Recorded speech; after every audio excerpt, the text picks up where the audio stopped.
welcome to The Breakfast Show on Faith FM with Skafy and Lindsay. This is the best place to start your day with positive and uplifting thoughts. You're listening across Australia on 87.6, 87.8 or 88 depending on where you are. And this is the Friday, 27th of March, 2026. I'm here in the studio with Lindsay and, of course, producer Sandy. Good morning to you, ladies. Good morning. All right. Shall we go with our gratitudes? Who would like to go first today? Sandy. Oh, okay, You? I'm Okay. first. Well, I am grateful for the time that I have been able to spend here at the producer's desk for Faith FM Breakfast Show. Yeah.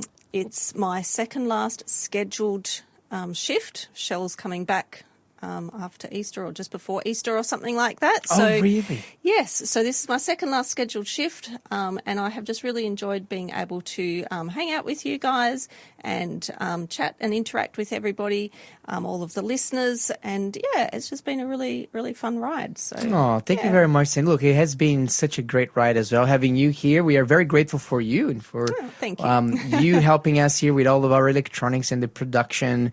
It's not like a farewell. I mean, I'm sure we're going to be seeing you again, but Yeah. it's true. Producer Shell is coming back, and we are also missing her. So it's a bit of a bittersweet. Yeah, that's right. Yeah. And what about you, Lindsay? What are you grateful for today? I am grateful that my friend left her food in my fridge for the past week. The reason being, Leftovers. no, not for me to eat. She finally came and got them, but I was like, every couple of days I'd say, "Are you going to come and pick up your food? Because it's starting to get a little bit mushy, Moldy It and- wasn't getting moldy, but it was starting to look really Sprouting. wet, inside the container. I was like, "Do you want that container back?" So eventually, yesterday, she popped around and grabbed it, and then when she was there, we had a really good conversation, and I was like, you know what, I'm grateful you've left it here so that you could come back and we could have this conversation. And About like food hygiene? Or? no, not about food hygiene, but just about some things that were going on. And yeah, it was like a really good opportunity for us to have that one-on-one conversation that really needed to happen. So yeah, sometimes things just have to marinate in the fridge for a while before we have a good chat. So Nice. Oh, I'm grateful for soccer gloves today. okay. Something a little bit less relational, but relational as well. Soccer gloves. You know, have you ever used a soccer glove? Like No. if you're like goalkeeper, I've never played that thing soccer. is really good because when someone kicks a ball at high speed at you and you try to defend it with your hands, it can sting.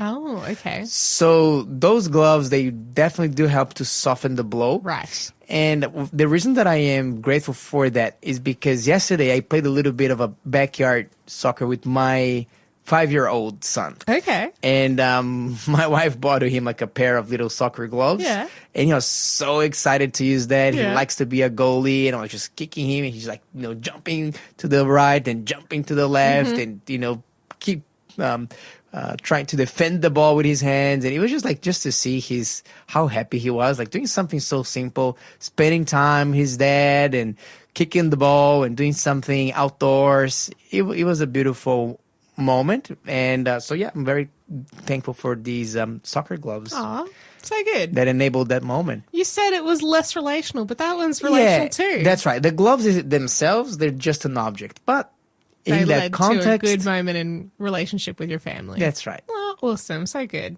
All right. What are we going to be talking about today? So today we are going to be looking at the beginning of the contest between God and Baal that okay. Elijah set up. We're also going to be finding out. It was revealed what was the gift that President Donald Trump received from Iran.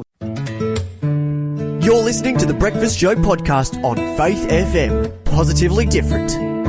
And now we're having our very first quiz question of the day. Just before the quiz question, just going to read a message here that came to pop through David. I really want to encourage everyone to share their gratitudes with us. David sent his. He said, "Hey, I'm grateful for Preparation Day Friday for my traffic warden crosswalk attendant job. Then I was able to visit my in good health and nearly 84 years young aged parents.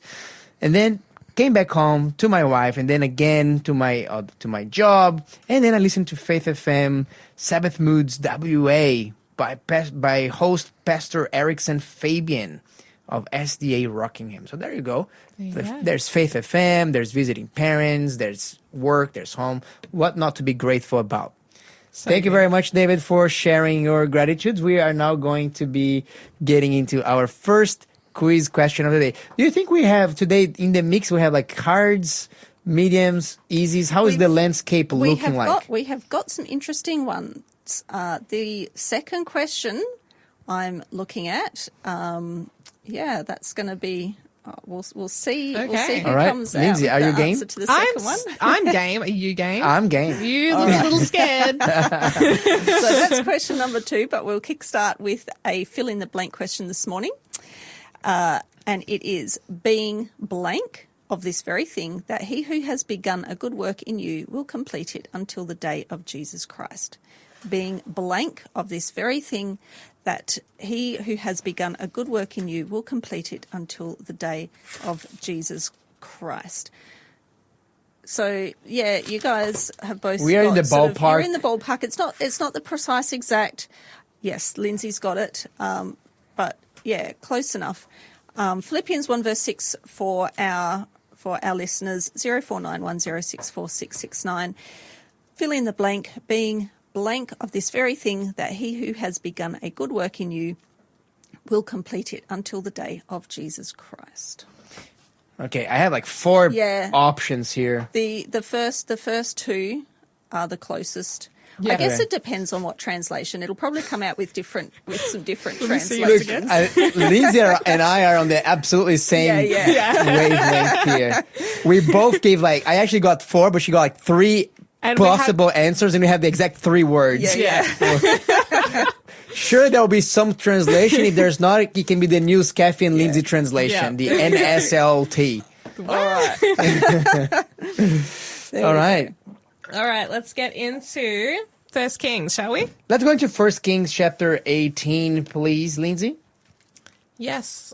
Skafy. So yesterday, Elijah was meeting up with King Ahab, and King Ahab said, "Oh, here you are, oh troubler of Israel." Ugh, you troublemaker. He's like, not And me, bro. Elijah, look, it's you. man, I'm not troubling anyone. I mean, but you and your parents, you have been worshiping the other gods. It's like, I was just minding my own business, bro. Yeah, it's not my I was fault. hanging out with the crows. I'm just the messenger boy. Don't blame the messenger boy here. And that's often the case with the prophets. One of the things that happens a lot in the Bible is that prophets are the messenger kids, so to speak, you know, Yeah. from God. But they receive all the flack Yeah. from the kings that they don't like when they don't like the message. Blame the messenger. I'm pretty sure the prophets came up with the saying, don't shoot the messenger. You know what? Let me just since we Likely. since we opened that little rabbit hole, let Yeah. me just get into that for Sure. just a little bit here, because I'm sniffing something nice here in the air, and what I'm sniffing here is the word evangelion. Evangelion. Yeah, from the word from which evangelism comes. You know, it's the Evangelion. good news, the gospel. Evangelion means good news, Yes. but not only good news. It Good was the message. good news, like in a life-altering or even an era-defining news. So it's like, for example, the war between Iran and United States have finally ended, and we can go back to normal lives. That's Hypothetically. gospel. Yeah. That's Evangelion. Yeah. Good news often is when a war was over, Okay. when a king was born, when a king ascended to power. But over time, good news in history started to acquire a second meaning. Because when the person who was the messenger would run to the cities to announce the good news, the battle is over and victory has been won, that man would receive a reward for sharing the good news. Right, And that okay. reward was historically also called evangelion, or the good news. So good news, not only the good news, but the reward that you get for spreading and for sharing the good news. Oh, wow. I didn't know about that. That's Isn't that interesting? interesting? Yeah. So fascinating. Wow. So you want to be the messenger of good news. Yeah. Because you're likely to get a reward for it. That's right. So Elijah and the prophets, they were often getting a bad reward or Sure. a punishment for for their bringing messages. the good news, meaning, hey, good news, God is speaking to you. Yeah. Even if it's bad news, when God is speaking to you, it's always good news. Mm-hmm. Because if it's bad news, it's actually, guess what? God is trying to save you from further damage. The Bible says that God is our Father and he rebukes and chastens Yeah, his whom he children that loves. he loves, right? Yeah, so if exactly he's right. giving you a message, and even if it's like a message of rebuke or, hey, you're doing it wrong, like you need to repent, like conviction in your heart of something that you've done wrong, that is good news still, because he loves you enough to let you know and give you a way out, a way forward. Exactly. So, for example, last year, my wife had cancer. Yeah. And by God's grace, she's healed. She's good now. That's awesome. But when we received the news that, hey, you have cancer, was that good news or bad news? It sounds like bad news. Sounds like bad news, right? But it's good news. It's kind of a little bit of both. It's a reality check, so you know what the reality of the situation If we is never- to give you That's options right. to move forward. If we didn't know what had happened, then it could go out of control. it could go out of control. Yeah. And it could, have claimed her life. Yeah. But because we knew, guess what? That God gave us time to be able to do something about it. And that's where the good news is. So whenever God speaks something, even though it might sound at first to be bad news, because God is kind of, pointing out our sins or our inadequacies and so on and so forth. Yep. Character Actually, we defects. have to look and say, hey, no, you know what? This is good news, because it means that God cares for me. And it means that I can do something about it. And God has not forgotten me. Bad news is when you have no news. Sometimes no news is good news. Sometimes no news is bad news. Yeah. Anyway, let's get back here. Because we want to see here. I just want to close that little parenthesis. Sure. So we are going to be reading here from verse 19. Let's read from verse 19 and then onwards. Verse 19 says, "Now therefore send and gather all Israel to me on Mount Carmel, the 450 prophets of Baal and the 400 prophets of Asherah, who eat at Jezebel's table." We discussed that briefly yesterday, what that meant. So Ahab sent for all the children of Israel and gathered the prophets together on Mount Carmel. And Elijah came to all the people and said, "How long will you falter between two opinions? If the Lord is God, follow him. But if Baal, follow him." But the people answered him not a word. Being lukewarm, we mentioned that. We talked about that yesterday. If you missed that, you can catch us up on the podcast. They're so indecisive in this moment. Yeah.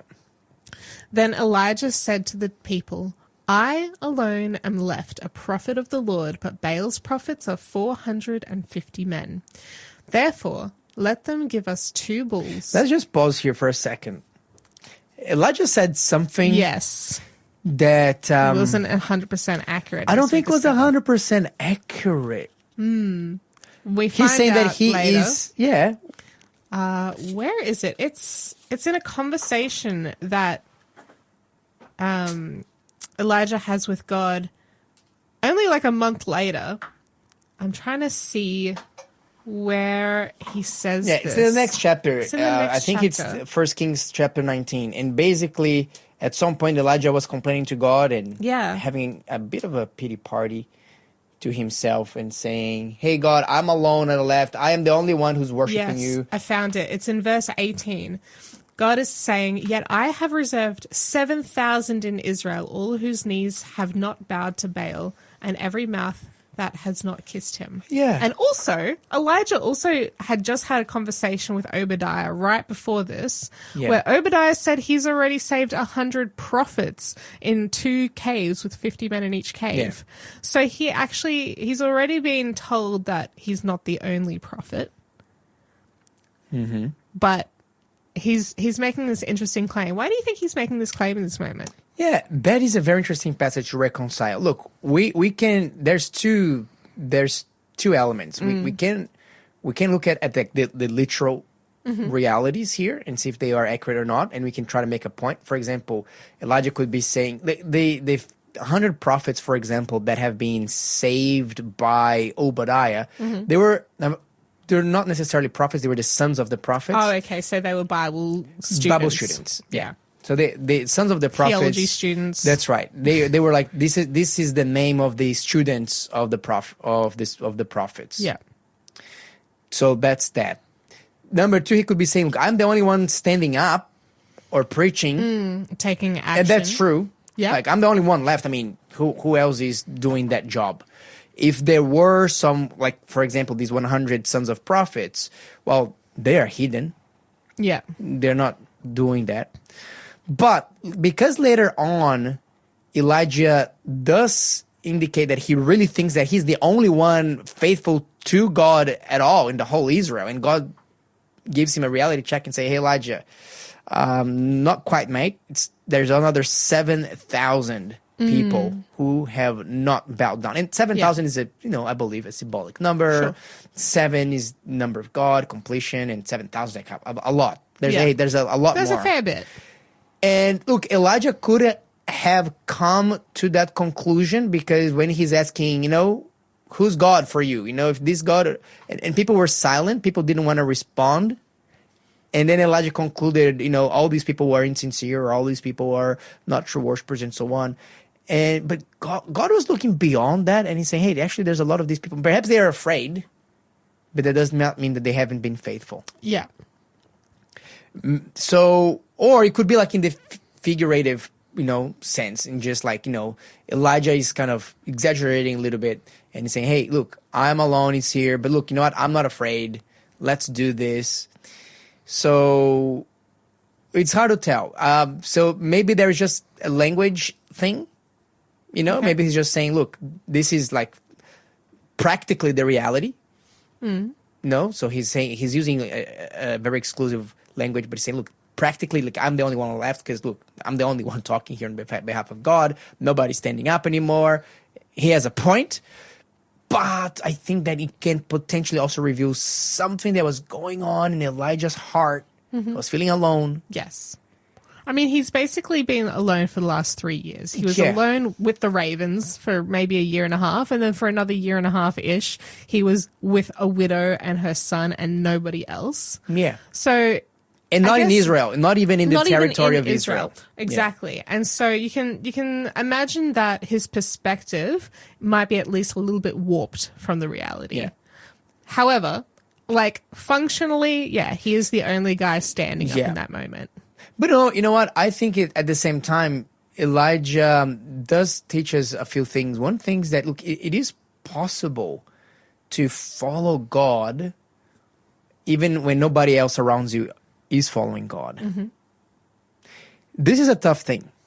I've met people. Look, I remember once I had a friend, a young man.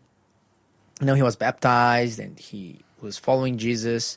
And I was transferred from the church next to where he was. And, Okay. and unfortunately, I think he lost touch with the rest of the church. And the thing is, he was the only Christian in miles, Okay.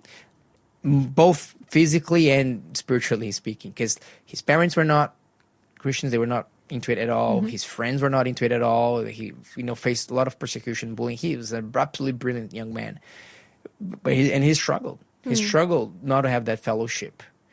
I have known of a number of families for one reason or the other. Perhaps they have had some falling away from the church, or someone in the church hurt them, and they say, you know what, I'm going to do this Christian thing by ourselves. Mm-hmm.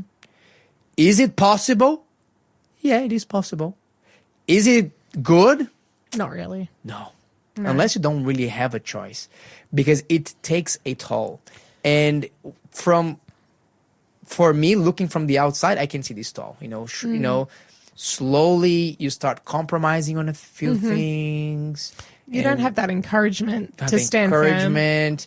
If the reason that made you leave the church is bitterness and you haven't come back, guess what? That bitterness is still living in you. And that bitterness oozes. Like you can smell that bitterness from it's a sticky and mile away. gross.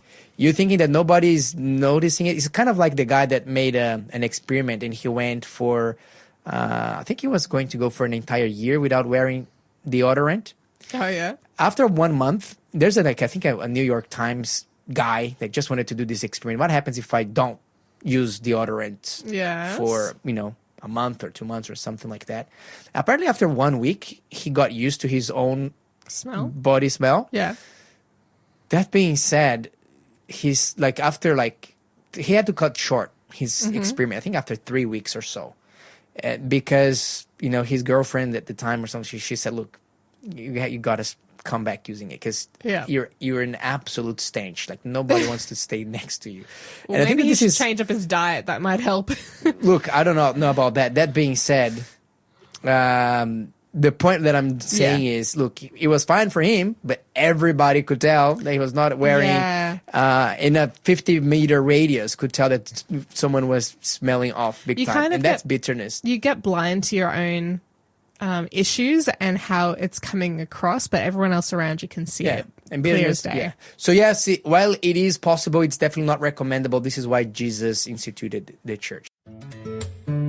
You're listening to the Breakfast Show podcast on Faith FM. Positively different. And now it's time for our first quiz answer, please, producer Sandy, and then our second quiz question. Our fill-in-the-blank question being blank of this very thing, that he who has begun a good work in you will complete it until the day of Jesus Christ. And the missing word was confident. Okay. Confident. Being confident of this very thing, that he who has begun a good work in you will complete it until the day of Jesus Christ. Neither Skafy or me wrote that one down. No. You said certain. I said certain, sure, mindful, aware. Yeah. So what was the passage again Certain, exactly? confident, and pretty. Philippians 1 verse 6. Yeah. Philippians 1 verse 6. Yes. Let me see what are other translations for that one, and see if Lindsay and I, in some parallel universe, could have gotten the right answer to that one. Let's see here. From confident. Here. The English Standard Version says, I am sure of this. Yes. Got you. So we got the sure one. There's sure one in the Good News Bible as well. Oh, I like the message.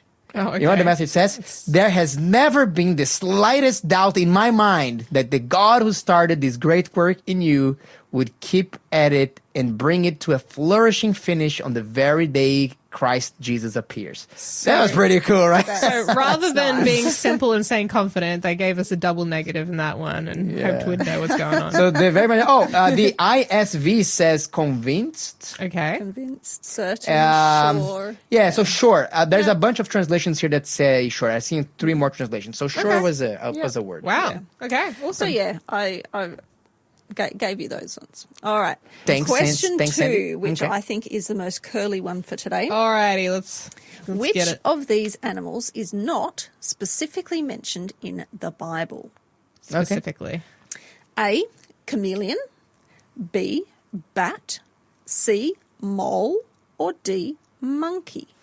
Which of these animals is not specifically mentioned in the Bible? A, chameleon, B, bat, C, mole, or D, monkey? And our listeners can have a look at Leviticus chapter 11 and Isaiah 2 verse 20.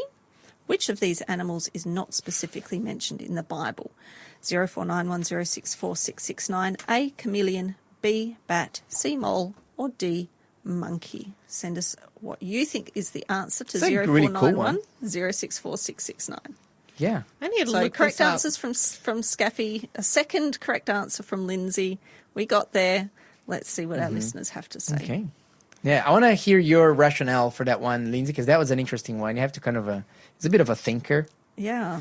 Oh, okay. So my first one, I was like, surely this isn't in the Bible, but apparently It is. Leviticus 11:30 does mention the one that I You thought that it thought was it not wasn't there, and that's Fair enough. crazy. Fair enough. So don't eat that animal, whatever Alrighty. it is. Let's move on and get back here to Elijah's story. So Elijah said, look, I am alone. I alone am left a prophet of the Lord. So you see how he goes, like, I am alone a prophet now. And later on he say, I'm alone a worshiper. And God says, no, you're not alone as a worshiper. Yeah. Okay, let's see now, because Elijah is going to suggest a contest, a competition here. And he's now going to lay out the rules for us. Do you like a good competition? Lindsay, Yes. are you a bit competitive or Have you not? Have you even been awake during quiz time? So let's see what the rules are. I love a good competition. I love board games mostly for the smack talk. Really? Not because I actually win generally, but because I just enjoy the competitive nature of it. All right. Yeah. Yes, I used to be more competitive back in the days. This day and age, I'll be a little bit more content. Look, I'm an oldest daughter, and it's just part of the package. Yeah, okay. To be hyper competitive sometimes. Makes sense. Okay, let's go to 1 Kings chapter 18, verse 23. Read that one for us, Lindsay, please. Thank you for asking with a please. You're very welcome. Okay. So now Elijah, wait, hold on. Did you say 23? 23. I went to 25. Whoops. Therefore, let them give us 2 bulls and let them choose 1 bull for themselves, cut it in pieces and lay it on the wood, but put no fire under it. And I will prepare the other bull and lay it on the wood, but put no fire under it. Okay, so the challenge is being directed at whom? The challenge, well, it's being directed at the people, but also at which God is going to answer by fire. Yeah, let them give us 2 oxen. Them is the Baal's prophets, the 450 men. So they're saying, hey, you can choose 2 oxen, cut it up, place it on the wood, put no fire, and I'll also do the same thing.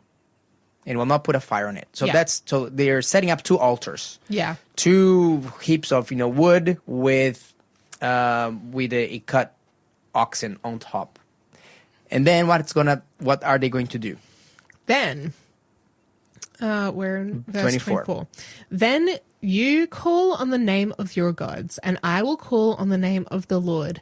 And the God who answers by fire, he is God. So all the people answered and said, it is well spoken. Now Elijah said to the prophets of Baal. Yeah, just a little pause here. Yeah, so the people agreed to this contest. Yeah. They were like, that's a good idea. Plan. That's fair game. Sure. Let's see what's going to happen. Let's see which God will answer by fire. Yeah. And one thing that I find it interesting here, you know how Elijah says, then you will call on the name of your God? Gods. Your translation says gods? Yep. There? Okay. What is the word? What is the Hebrew word that's there? Is it El or Elohim?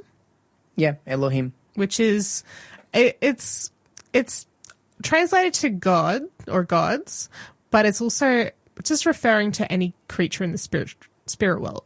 Yeah, it's like a spiritual being. Spiritual being. Yeah. And it's kind of like a lowercase g God. Because it's not the one true God necessarily. Yeah. So there's a couple of different Hebrew words. There's Elohim, which is any spiritual being. And then there is Yahweh, which is like the one true God. That's right. And by the way, there's no caps like uppercase, lowercase in Hebrew. Exactly. It's just, this is just a something that we do in our, in English, in our language. Yeah. Okay. So verse 25. Sure. Verse 25. Now Elijah said to the prophets of Baal, choose 1 bull for yourselves and prepare it first, for you are many, and call on the name of your God, but put no fire under it. So they took the bull which was given them, and they prepared it, and called on the name of Baal from morning even till noon, saying, O Baal, hear us! But there was no voice, no one answered. Then they leapt about the altar which they had made, and so it was at noon that Elijah mocked them and said, cry aloud, for he is God. Either he is meditating, or he is busy, or he's on a journey, or perhaps he is sleeping and must be awakened. So they cried aloud and cut themselves, as was their custom, with knives and lances until the blood gushed out of them. Okay, that's gross. Let's pause here for a sec. So they started by asking politely, oh, Baal, can you please answer us? Nothing happened. No one answered. And after that, they started to leap about and to jump up and down. Let's see if And by the time it's noon, a few hours later, Elijah was saying, hey, maybe try shouting louder, Maybe he can't hear you. Maybe he's taking a nap. Maybe he's busy. Maybe he's sitting on the toilet. That's right. Maybe he's on a journey. Perhaps he's asleep. Maybe he's asleep and just needs to be awakened. He was just like Maybe mocking he's them. gone camping. Look, for Elijah the was having weekend. a field trip here, field day. He was really having a blast at these guys. Yeah, and like, can you just imagine? There's 950 of these priests. It's not just the Baals. 450. Well, there's 450, and then there's 400 of Asherah as well. Oh yeah, So all up, there's 950 of these Yeah. priests. 850. Oh, 850. Yeah. Yeah, whoops. Mental maths. Anyway, 850 priests. They're all starting off politely, and they're like, God, please hear us. No, like, try again. God, please hear us. And then they're getting desperate. They're starting to screech. They're starting to scratch. They're starting to Decided to cut themselves and Yeah. maybe each other. And there's blood and guts everywhere. And it's getting really, like, As was their custom. as was their custom. True. Like, they were used to this. This was not some sort of desperate act, although it was being done in desperation. This was a regular thing that they would get up to. Like, who wants to worship a god that requires that kind of behavior? Look, It's very undignified to start with. Do you think that they have never heard from Baal before? Or do you think that they have heard and they were just finding it strange that why is Baal not answering? Look, I think they have thought they've heard from Baal when it was probably a demon. And the demons have encouraged this No, it was not behavior. probably. It was definitely 100%. a demon Yeah. or multiple demons. And the demons have encouraged this kind of degrading and damaging behavior in the past. Yeah. Now God's not allowing the demons to respond, but they're still going on with Yeah, it. that's my reading as well. I don't Yeah. think that Baal was incapable No. or unaware of what's going on or incapable of responding. Actually, when we go to the book of Revelation, to chapter 16, we see a very similar event happening. Really? In the War of Armageddon. Yeah, you would like to see it? Yeah, show me. Let's go. So Revelation chapter 16. I'm always up for a bit more understanding of Revelation. Okay. It's such a tricky book to It is a understand tricky for book, so many but- of us. But we'll make that, at least that passage, we will understand something Sure. about it. And so we are in Revelation chapter 16. Let's look here at, let me Is see it the here. third bowl? What is At the Armageddon here. Let's read from verse 13. 13. Oh, okay. And I saw 3 unclean spirits like frogs coming out of the mouth of the dragon, out of the mouth of the beast, and out of the mouth of the false prophet.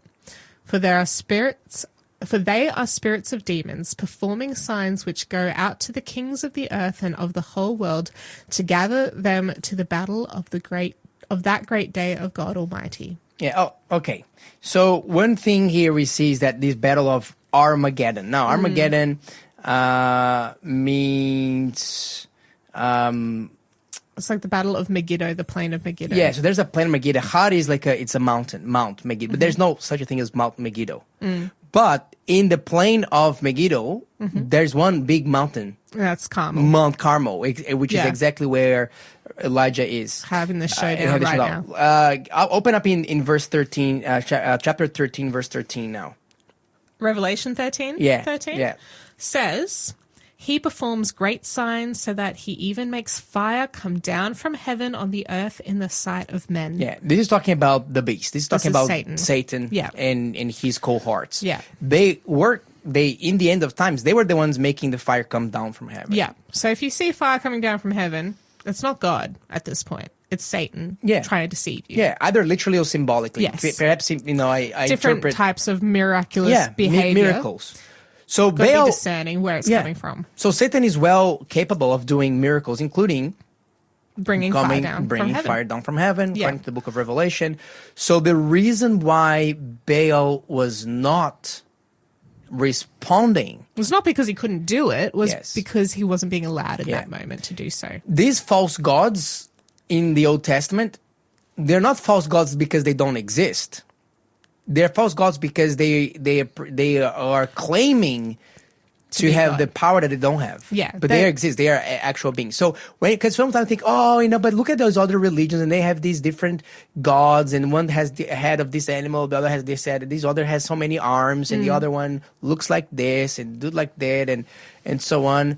it's not. I don't think that they are making it up. No, they're demons. They're claiming to have supernatural power, but what they really are doing is they're manipulating nature. They have a deep understanding of the natural law that God has infused the universe with, and they manipulate it, and they tell us as humans that it's a type of magic when it's just a very deep type of science that they're manipulating. They're very in tune with how the world works. Yeah, and exactly. they're just good at manipulating us. And but you can be saying, hey, but Skafy and Lindsay, you're being so intolerant and so prejudiced. Like, who are you to say that the gods of the other nations are demons? And I say, look, please forgive us. We're just the messenger kids here. We're not saying this out of our own heads here. This is not Skafy and Lindsay's speculation. This is the Bible. Open up in Deuteronomy 32, verse 17, please. Mm-hmm.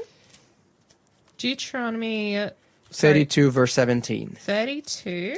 Yeah. 17 says, they sacrificed to demons, not to God, to gods they did not know, to new gods, new arrivals that your fathers did not fear. Yeah. So this is retelling the story of how Israel went into apostasy and how they worshipped other gods, and they're saying, hey, these actually gods, they were demons. Yeah. They were demons. 100%. And by demons, we mean they were angels initially created perfect and beautiful by God, who ended up turning evil and rebelling against God. Yeah, Revelation 12 gives us a really quick overview of the story of what happened. There was a war that broke out in heaven. 1/3 of the angels of God rebelled against him. They came to the earth. We now call them demons, and those demons have decided they want us to worship them, and they call themselves They're gods. addicted. They're addicted to Power. God complex, to power. Yeah. They want worshipping. So when Baal was not responding with fire, it's not because he couldn't. I believe he could, but it was because God was not allowing. Yes. God was wanting to make sure, and it was basically an arm wrestle. Yeah, because they're where ultimately God is saying, "Hey, even these gods. The only reason why these gods can do things because I'm allowing them to use their freedom of will to a certain degree. Yeah, there are rules in there the are. great controversy that both Satan and God they respect and follow. Some of these rules are that so you can say, I do not know if they are written rules or like more sort of practical rules, but some of these rules, like it's a minimum intervention okay, in the human affairs to a certain degree. So it could backfire big time. It could backfire for example, if Satan appears like in our day and age, it can backfire spectacularly for them. Because a lot of people bank on the notion that, spiritual things don't exist and Satan doesn't exist. It's all a myth. It's what all he this, wants it's us all to that. believe. Yeah. But I have seen people that have seen, and sometimes it does happen, like have seen supernatural events, for example, and they say, oh, wait a minute, if there is a devil, well, that means that there is a God, and that means that I only can be safe if I'm with God. So Satan said, look, he doesn't want people to be aware, asking those questions and turning to God. However, when you go into cultures, for example, in African cultures, where people already know that there is the reality of spiritual beings. It's not something new. It's not something that they were questioning. No. So in these places, well, Satan can come up with greater works of intimidation, like through witchcraft and so on, because it's a no-brainer. They basically, in these cultures, Satan's trying to get a hold on people through fear.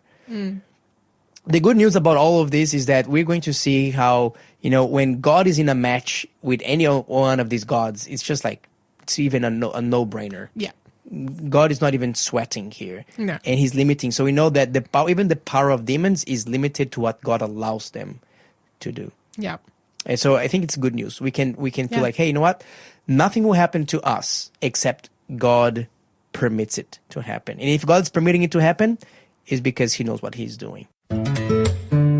You're listening to the Breakfast Show podcast on Faith FM. Positively different. All right, what are we expecting to hear from you this morning? Well, you're expecting to hear from me the answer to the quiz question first. Ooh, yeah, let's get Yes. the quiz question. So answer. Which of these animals is not specifically mentioned in the Bible? We had options of chameleon, bat, mole, or monkey, and the answer was monkey. Awesome. Yes. So you thought it was chameleon. Why was that? You didn't remember chameleon being mentioned? I just didn't know that they lived on that continent, to be honest. Okay. For it to be contextual. And for some reason, I thought maybe monkeys were like a pet of Solomon or something. So, that's The passages were Leviticus 11 and Isaiah 2, verse 20. Thanks for being a part of the Faith FM family. Join our community on Facebook or get in touch at 1-800-FAITH-FM.